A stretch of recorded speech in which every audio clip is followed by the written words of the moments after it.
kebakaran besar melanda Pasar Horas, pusat perdagangan tradisional di kota Pematang Siantar, Sumatera Utara.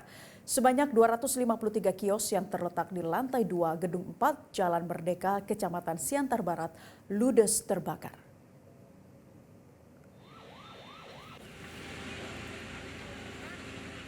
Api diduga berasal dari salah satu kios di sisi timur gedung yang kemudian dengan cepat menyebar ke ratusan kios lainnya. Faktor angin kencang dan bahan bangunan semi permanen yang digunakan pada sebagian besar kios, terutama kios pakaian bekas, membuat kebakaran semakin sulit dikendalikan.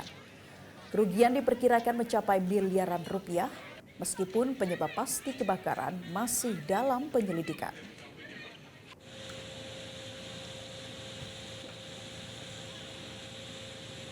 Kita kerahkan armada sebanyak 4 unit dan ditambah ICC 2, Simalungun 2.